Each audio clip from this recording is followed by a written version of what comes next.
Congolaises, Congolais, mes chers compatriotes,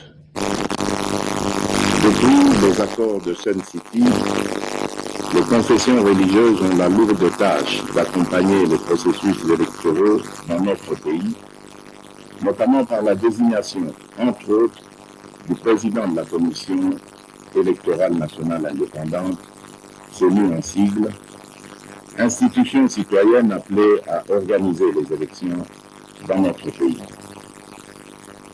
Point n'est besoin de rappeler ici et maintenant que la tenue de bonnes élections est un des fondamentaux pour une paix sociale durable et une stabilité politique, gage de l'attrait d'investissement et de la croissance économique. Il vous souviendra qu'en 2020, devant la nation, je m'étais opposé à l'investiture du candidat président de la CENI, désigné pour, entre autres, des raisons ci-après.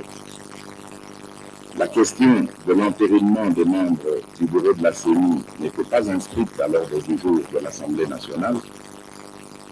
Un seul PV désignant le président de la CENI, du reste sans soubassement, m'avait été transmis pour promulgation, alors que le bureau de la CENI devait compter 13 membres.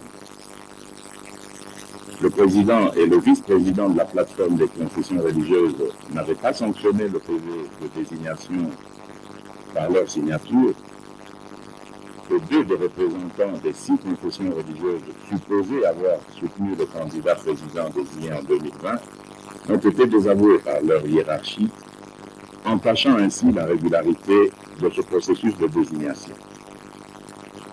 Face à cette situation et en ma qualité de garant de la bonne marche des institutions, j'avais demandé la reprise du processus de désignation en recommandant que le consensus soit privilégié.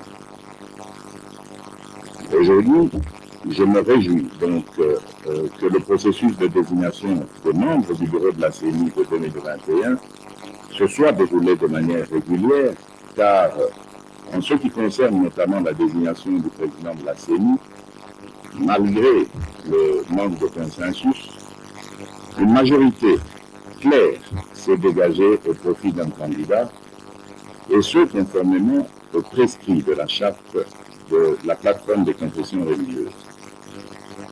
De plus, non seulement l'entérinement des membres du bureau de la CENI a été régulièrement inscrit à l'ordre du jour de la plénière de l'Assemblée nationale, mais aussi 12 PV sur 15 attendus ont bien été reçus, examinés, entérinés par la Chambre basse. Ceci permettant ainsi au bureau d'atteindre le quorum requis pour pouvoir siéger valablement, ce qui n'était pas le cas en 2020. C'est ici l'occasion de féliciter le président de l'Assemblée nationale pour avoir donné plusieurs occasions aux confessions religieuses membres de la plateforme de se retrouver afin de dégager un compromis à défaut d'un consensus. Chers compatriotes, notre pays a résolument opté pour la démocratie compétitive. Celle-ci a ses règles qui veulent que l'on ait des gagnants et des perdants. Nous ne pouvons pas, après avoir choisi la compétition et les règles y afférentes, nous en soustraire. Nos divergences, loin d'être des faiblesses, sont plutôt l'illustration de notre vitalité démocratique.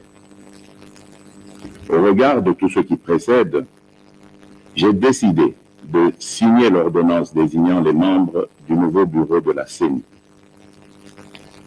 J'exhorte vivement ces derniers à œuvrer pour l'organisation d'élections libres, démocratiques et transparentes dans les délais constitutionnels.